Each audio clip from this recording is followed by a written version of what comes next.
Bam! Let's talk some shit. It's Polly Siegel And Victoria Aaron. Two licensed therapists who've spent way too much money on degrees, certifications, and trainings. We both love what we do and couldn't imagine working in any other profession. But we're forced to be serious all the time, and that gets boring. Shit Talking Shrinks discusses important mental health topics, the human experience, and society at large, while poking fun along the way. It won't be all fun and games because after every episode, you'll walk away with tangible tools to navigate life more effectively. We love a tangible tool. This episode is sponsored by Joyous. Okay, I have to tell you about this incredible company, Joyous. It's an at-home ketamine treatment that delivers ketamine to your door for $129 a month, which is absolutely unheard of because most ketamine treatment is hella expensive. And what ketamine does is it helps our prefrontal cortex work more optimally. And the prefrontal cortex helps with decision-making, problem-solving, emotional regulation. It's the part of the brain that gets us through hard shit. And so if you're someone who has struggled with anxiety and depression and you've tried antidepressants or you've tried mood stabilizers and they haven't helped, ketamine is absolutely the next step. And I have seen my clients thrive while using ketamine. Joyous makes it super easy to access this life-changing medicine, and you can start the process by visiting www.joyous.team. Episode 13. We're recapping season 1, bitches. I can't believe it. I know. Shit Talking Shrinks, 1 season down. I honestly can't stop smiling in this moment because the fact that we got to episode 13 and the season is complete, like makes my heart want to burst. I know. And my Botox is literally dissipating right now because my face is freaking out. Yeah, I'm overriding my Botox and I'm actually able to make facial expressions. I know. Dr. Brodsky, I need you. Jew? Of course. Oh, I don't have a Jewish Botox person. I have a Jewish everything. Yeah. I think with Botox, goys are fine. Yeah. I mean, listen, you're not wrong because waspy plastic surgery is bar none next level. Top notch. 100%. You know, I like how you just use the word wasp because we're going to recap our episodes and we use that term. We do. In episode 3, setting boundaries. We do. So as you can tell, we both are overwhelmed with gratitude that we got to episode 13. Yes. And that we actually have people that like to listen to us. Thousands of people. That is, the fact that people actually find us helpful is hilarious to me. Well, I mean, not really because we get paid for it, but like, yeah, it's like people want to actually hear us outside of paying for us. That's awesome. That's so dope. That's so cool. I fucking love you all. Yeah, we're really, really overwhelmingly appreciative of all the love and warmth and support and cheerleading that we've gotten from everyone. Yeah. And when we started Shit Talking Shrinks, we never even imagined that it would be so abundant. Yeah. And the fact that it is cool on a cellular level for me. Yeah. I do actually want to, on a serious note, which I am not most of the time here. Right. I just really want to thank you. You know, thank you, Paulina. Thank you, Aaron, for getting us the gear for Hanukkah this year. Our tech guy. And then thank you to you who's listening, you know, because this is something that I think speaks to both of our spirits. And it's just been an honor and a pleasure. And I cannot wait for what we have coming up for you guys in the next following seasons. Like, this shit is literally so lit. Yeah, season 2 is going to be dope to dope fresh. Okay. Yeah. No, it's going to be awesome. I mean, at the end of this episode, we're going to give you a little teaser of what to expect. Tease me. But let's go through our episodes. Let's do it. Because we gave a lot of tangible tools and a shitload of information. And we need to recap it. We also did a lot of shit talking. And we really did. Yeah. Okay, episode 1. Yep. Remember, that was mental health and humor. So good. And we talked about the importance of why humor needs to be woven into your life, even during the darkest and hardest times, to be able to find the humor and find the ability to laugh and smile, even when in the moment it wasn't that funny. Right. And I think what I gained from that episode, especially in feedback from other people, was that you're not downplaying the trauma. You're not downplaying the discomfort. You're not downplaying the hard parts of life. You're actually facing up to it by arriving in a place where you can bring laughter and maybe even some joy, which is fucking powerful. You're reframing it. You're stepping into an adaptive space where you're able to see the light.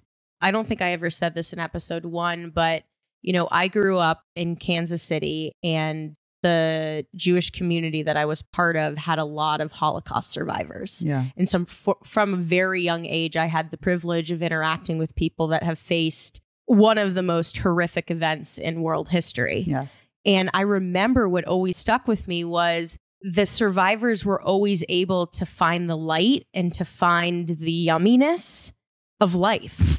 If you survived the Holocaust and you can bring humor to life, we have no excuse. You know what I'm but saying? I actually would tell myself that growing up. 100%. That, yeah. I would be like, okay, you had a hard day at school. Like, that was the worst day ever because of X, Y, and Z happened. And I would say that literally, if people in this world could survive mass genocide, like I can fucking get through this. Yes, that's sick. And so I never said that at the time, but I've always held those people in my heart of being able to create so much love and amazingness in their life, even when things are hard. Amen. Okay, episode 2, ditch those New Year's resolutions. Seriously, fuck them. And if you're at this point, you know, if you've fallen off your New Year's resolution, you should go back and listen because it's not going to work, sis. However, what we did give in that episode, right? Like, we made it so clear. Look at your values. Assess, how do I live by these values? How can I make different steps towards my goals? We told you, doesn't matter the day, the time, whatever, be disciplined. Well, that's what I told you. I said, be disciplined, right? Yeah.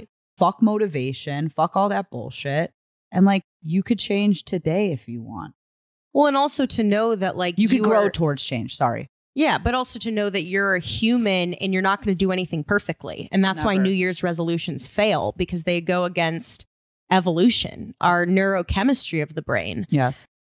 It's okay to have certain things that you want to try or live by or experience. There's nothing inherently wrong with that.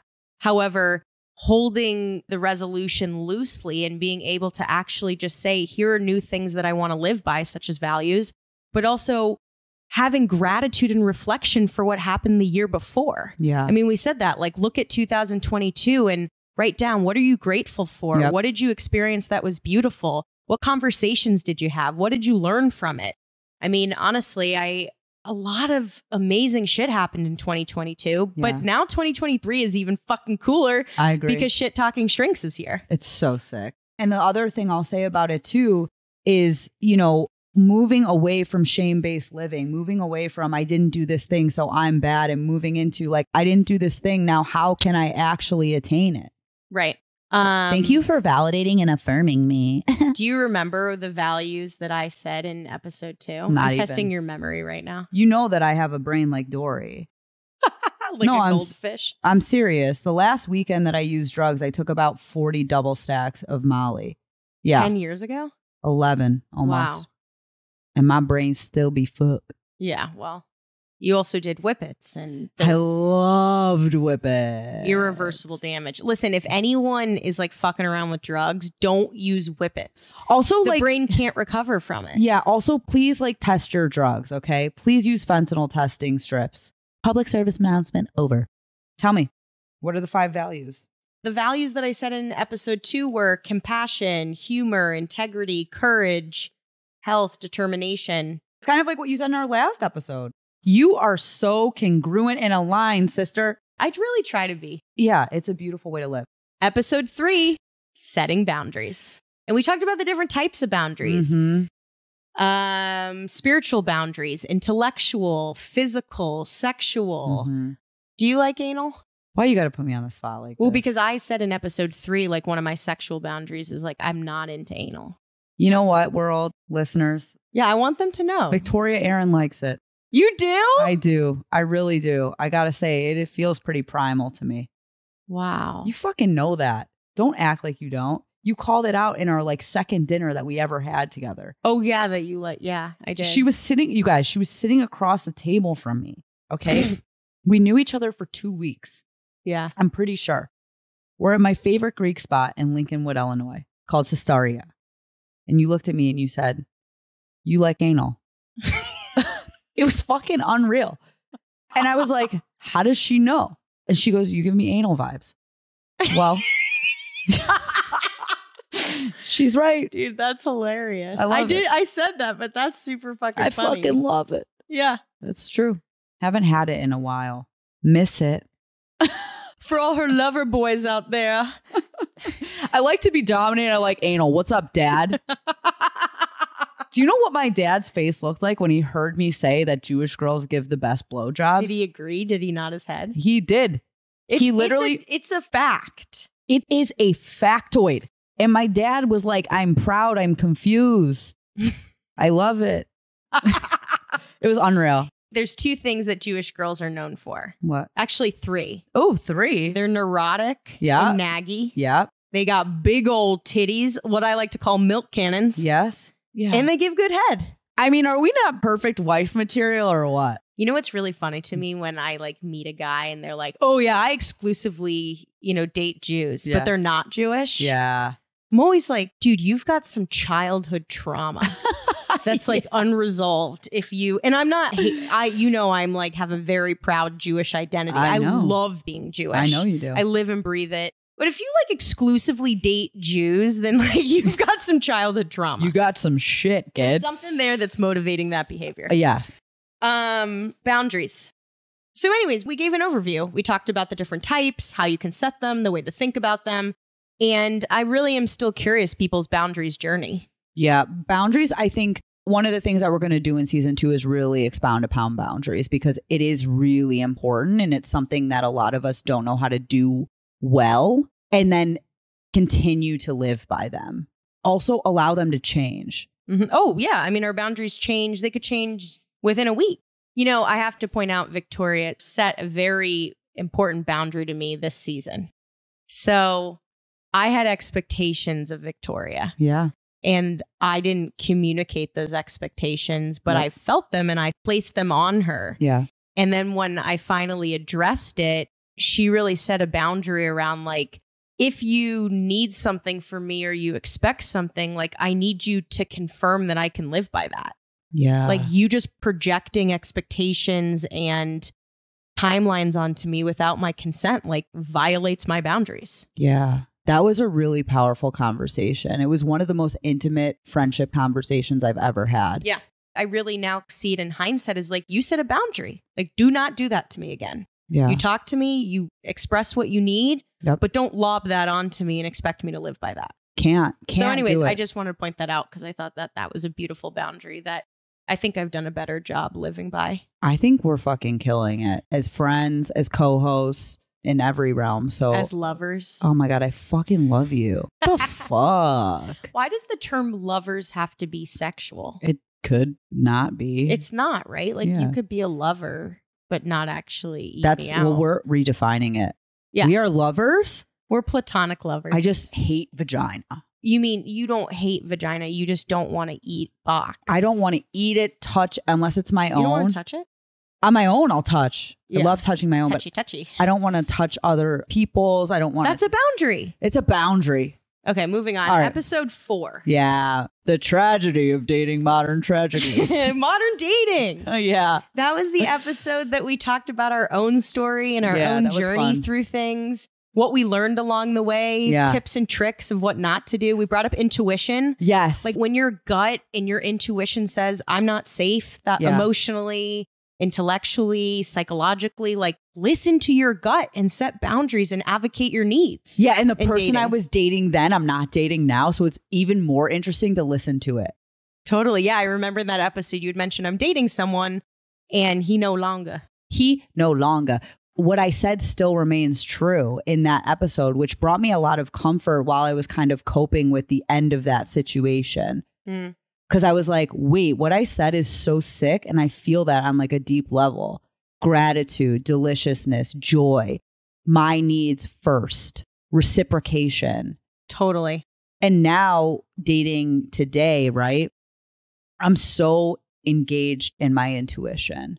You're smiling. I'm smiling because like anyone who listens to their intuition, like live such a powerful life. Yes, it is really good. We have a superpower as women. I really mean this. We have the ability to sense things in an intuitive way and protect ourselves because we've had to as women. Yeah. Because we're more vulnerable than men are. Yeah. Let's use that evolutionary gift to guide our decision making. 100. I think in modern dating, you talked about finding like just fun and gratitude and yumminess and getting your needs met. And then we really walked through how to start using your intuition. And I think we should do an episode just purely on intuition and how to listen to your nervous system. I would love to, because the more congruent I've been, especially in these last couple months, the more my intuition is so much louder and I'm literally having physical responses to it. So we'll get there. Anything more on modern dating? Oh, we got pushback. We got pushback. We did. And then that led us into episode 5, which was like the sexual revolution movement for women and being able to dismantle shame and guilt and embarrassment around women exploring and living by their sexuality. Like, and how important Shit Talking Shrinks is to that movement for us as people who want to change systems and want to change things in the world. I mean, we are creating, and we talked about female comedians and how they're really allowing women to speak out and present in a different way that's truly not the societal scripts. Right. And that's creating the systemic change we all need. And that we are breaking boundaries and are going to make people uncomfortable. And for people that are uncomfortable and cannot handle our podcast, like, that's okay. That does not mean that we are going to change things. And that was also mentioned that, like, because it makes you uncomfortable doesn't mean that I need to do anything differently. Exactly. I can respect and hold space for the discomfort it creates for you, but you also have the autonomy and choice to not interact or consume things that don't serve you. And that's okay that we have people that in our podcast that aren't fans, and that's totally cool. Yeah. Thank you for the 2-star review. Who gave us that 2-star review? Can you just come forward? Because I fucking love you. Like, I love that. Yeah. Okay, let me ask you something. I'll give you $100 crazy. gift card. Yeah. If you come forward, we'll give you $100 gift card to Amazon. What's the crazy thing? This is a weird ass question. Oh my God, yeah. If the person who gave us a 2-star review came forward and said, like, it was me. Yeah. But I'd like to have sex with you. I knew you were going to say, I'd fuck him. 100%. You would? 100%. How do you know it's a him? I know it is. It was a dude that gave us? 100%. You would want to after giving? Absolutely. Why? I knew you would say yes, but I really want to understand why. Yeah. I think it's part of that, like, dominance, submissive thing. You like being degraded? Degrade me. Tell me how bad my podcast is. Dead. Yeah. See, that brings me, that is like, my puss is a desert when you say that. Like, that doesn't, I have like a kink praise. Like, I want someone to tell me how amazing our podcast is, and that's what's going to make me whop it out. No, I'm an absolute oasis right now. Okay, I'm sorry. I just had to ask that question because I knew you were going to, and I knew, and you knew what my answer was going to be. Totally. Mm-hmm. Episode 6, trauma and trauma responses. Yep, we're all traumatized.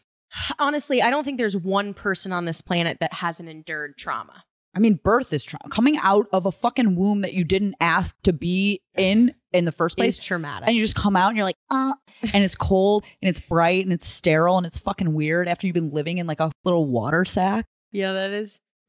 Well, actually, I don't know the right field, but I think it's prenatal trauma and attachment that's a sector of the trauma world, is what you're saying. Oh, yeah. I mean, we can actually talk about this next season, but some of the clients that I've worked with who have the most difficult attachment styles I've ever seen don't have much trauma throughout their life, but their birth story is fucking insane. Yep. This is so sick. I'm amped on this. Let's talk about it later. Let's add it to season 2 because we went over basically the physiological responses of trauma, how our body holds it. We talked about the emotional changes, how belief systems morph when you experience trauma, the mental health symptoms that come along with it, whether it's anxiety, depression, suicidality. And then remember, we talked about the different trauma states, hypoarousal, hyperarousal, window of tolerance. I like that episode a lot. It was good. It was good. Pretty good. What is that from? Larry David. Oh, Curb Your Enthusiasm. Yeah. I just saw that. Leah. I love Leah. I could never marry someone like Oh Larry, my though. God. Honestly, if there's a Larry David, dude, if the guy who gave us 2 stars has any semblance of Larry David in him, please email us at shittalkingshrinks@gmail.com. I need you. I can't believe you would want to date a Larry David. He's He's the most fucking nebbishy Jew that like complains and is neurotic. Like that's not sexy. I'm lit up right now. Seriously. You're fucked up. Deeply. Episode 7, cancel culture. Oh my God. This shit is so ridiculous. It's pervasive in society, right? But we talked about the pros and cons of cancel culture, like how it creates accountability, how it allows someone to make reflective change and show up differently.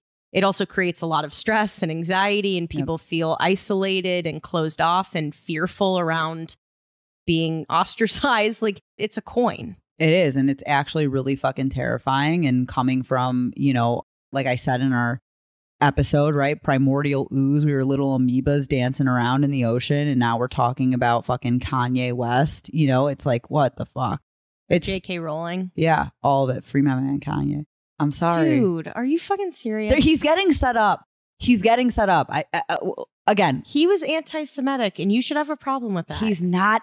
Okay. You don't think he's anti-Semitic? I think he is being set up. By who? The Kardashian clan. Oh, wow. What a conspiracy theory. You know I go what down a fucking do you hold any conspiracy theories? Because I have one. Oh, are you kidding me? I'm completely red-pilled. Really? Yeah. Yeah. Yeah. Deeply. So yeah, cancel culture impacts our mental health, but also has a very positive side. Episode 8 was effective communication. Remember our little acting out where Sarah you're like, and Tom. Yeah, Sarah and Tom, where you're like, oh, hey, babe, you're so cute and small and little and stuff. That was honest. That moment made me die with happiness. Yeah. That was fucking funny. It was so good. That shit was awesome. And effective communication is like literally a key. Remember, you gave a formula. Yes. You have to identify the behavior, right? So we want to stay away from like accusations, right? But you have to identify for somebody what they've done and how it made you feel. Yeah. So when you blank, I feel blank. I'd appreciate if you blank. As much as we use you, we do want to try to stick to I statements. Definitely. Because the you does activate the amygdala. Yes. But right, sometimes we can't grammatically avoid a you. Yeah, we have to identify what made us feel a certain way and what we need. Yeah. And so you're actually giving the person a gift because you're helping them understand like how they affected you. And I think also with communication, we give a tangible offering. Like next time, if you'd consider blank, or if you could moving forward do blank. So the person walks away knowing what they need to do differently and to better meet your needs. Yep. Episode 9 was self-sabotage. Wow. Remember my icing story? You I was talked about bumming icing. Yeah, you were putting nummies on, and I talked about Crypto Daddy. Where are you at though, Crypto Daddy? Like, do you? I know where he's at. Do you think he listens to our shit? Well, I sent it to him. You did? Yeah, and I cannot imagine. I sent it to every single person I have dated since my breakup. Dude, your boundaries are shit. It's the best way to live. Do you know how much positive feedback I got? From old people that you boned? Yes. But not even just bone. They might just want to bone again. So they're going to come through, shorty. But here's the truth. You said you'd bone them even if they gave you 2 stars. So it really doesn't matter the positive feedback you get. Obviously, I'm not very picky. I'm easy like Sunday morning. But all the guys have been pretty hot. I am easy like a Sunday morning. Yeah, you are. I feel proud of that. I love that you feel proud. I actually do. Yeah, as you like should. If someone ever was like, you're kind of easy, I'd be like, damn straight I am. Yeah. Yeah, because I get my needs met. Get my motherfucking needs met. I get my needs met. Like, what are you doing with your life? You're meeting my needs right now. I want someone to say that to me on the streets. I want someone to catcall me and be like, you're easy. Yeah. And then I'll fucking go off. You're like, what's up, slut? You're like, I am. Yeah. I don't believe in that word. Come on. I don't. All right. We can't go down this rabbit hole. It's a word. You like that word? Fuck yeah. I told you I like to be degraded. No one really likes to be called a slut. No, I'm telling you. Oh, like in bed when they're like, you dirty little slut. Yeah, I didn't know. Take this small 4-inch Jewish dick.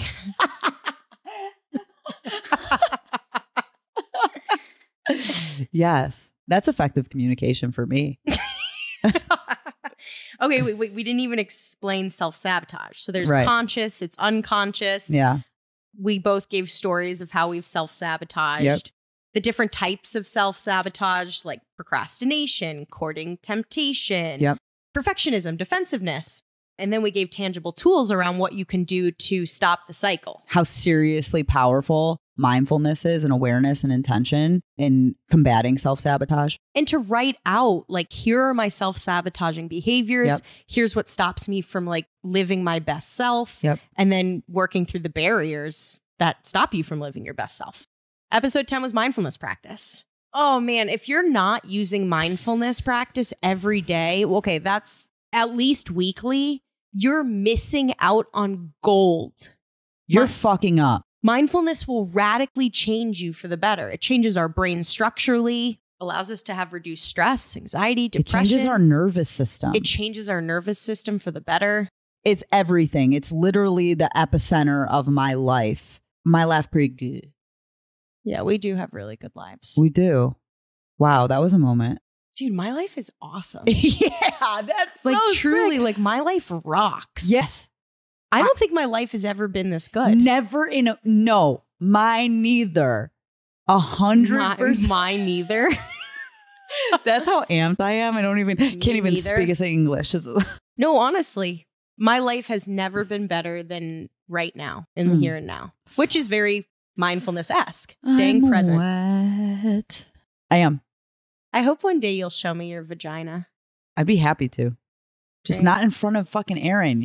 You guys, she tried to get me to like take my pants off in front of her man today. It was so crazy to me. Doesn't that show how evolved I am? Like You're I'm not threatened by that. Girl. Like, let him see your puss. Okay. I don't care. All right. I'm not okay with it. It's a boundary with me. I'm going to keep my pants on. You know? Again, what's up, Dad? I don't want to respect that boundary. Episode 11 was addiction. Like you really shared your story and what it was like to enter the recovery journey. And then we talked about higher level of care, outpatient, IOP, PHP, how to get placed into the right level of care based on your symptoms and presentation. And then I gave one of the most important nuggets that any crisis professional, any person who is dealing with somebody who is in crisis can use: leverage, manipulation in the best way possible to get the best outcome, which is getting your loved one to safety. Or yourself, Or yourself. Well, you can't leverage yourself, can you? The person who's intervening is leveraging you. Yeah. Episode 12 was value-based living. That was our last episode where we talked about how to live by your values, the different types of values, questions to help you identify your values. And really the research says people that live by their values live a much more satisfying life. So let me tell you something. All my life, I have been told I should perform, right? You know, like you brought me into your circle of friends this summer when I was in a very lonely spot. And mostly every party that I can reflect on, number one, You didn't like any of my friends? That's not true. Oh, okay. That's not true at all. I fell in love with your friends. Yeah, and I think a lot of them really enjoyed me. A lot of Who wouldn't enjoy you? Yeah. Truly, who wouldn't enjoy you? You're a spectacular human. Thank you. I think also part of that, what allowed for me to get so close to your friends in such a short period of time, they were at my fucking birthday party. They came to my birthday party. Yeah, true. Was because I perform. And so a value of mine that I actually haven't gotten to live out in my adult life is performing. And this Shit Talking Shrinks is aligned with it. And I think it's part of the reason that I feel so good right now. Yes. Because I'm doing the thing that my soul loves. When I first met Victoria, I had a dream of starting a podcast for 3 years. I wanted it. I would dream about it. I'd fantasize about it. And I never found someone who was my other half in doing this until I met Victoria. And truly, when I met you, within 2 weeks, I was like, will you do a podcast with me? Like, you are the missing piece that I've been craving. And I could not do this with any other person. It wouldn't work. It wouldn't. You're the yin to my yang. You're the mac to my cheese. You're the lamb to my tuna fish. Oh my God. Fuck yeah. Oh my God. That's powerful. But that's what I had been searching. And there were a lot of people that I'm like, it doesn't quite feel right, but I could start a podcast with them. It was a no-brainer. Well, and I think too, like our listeners have identified, right? Like who you are and who I am in some ways. And we are so different. And that's why it works. Yeah. Falk, I love you. I love you so much. Thank you. That was season 1. Yes. We just did a recap. So if anyone is like, oh shit, I need to listen again, go listen. Go back. Go back and re-listen. Remember, they're only 15 to 25 minutes. So nice. And now, here's the teaser. Yeah. You guys want to know what's coming in season 2? I want to know what's coming. We're going to talk about imposter syndrome. We sure are. We're going to talk about boundaries. We're going to expound upon boundaries. We're going to go deeper into the boundaries world. Deeper into trauma. We're going to talk about the nervous system. Mm-hmm. We're going to talk about attachment styles, how to handle burnout, hustle culture, the medicinal use of psychedelics. Honestly, we should talk about non-monogamy, poly life. Hell yeah. There's so many people living that. Yes. So we've got a lot of good shit coming, and that's not all of it. I mean, I'm just, again, giving just the tip. Yeah, please put it all the way in. Well, you're going to have to wait until season 2, my friend. Also, side note, we're coming out with merch. Oh, yeah. Yeah. So what we're going to do is create some merchandise of our funniest and classiest and ridiculous lines from the different episodes. So we'll have like coffee mugs and beanies and sweatshirts. 100%. I love you, bitch. I love you. But more importantly, we love all of you. We love you, kid. Big love. Thank you for being part of the ride. And we can't wait for season 2. See you then. Catch you later.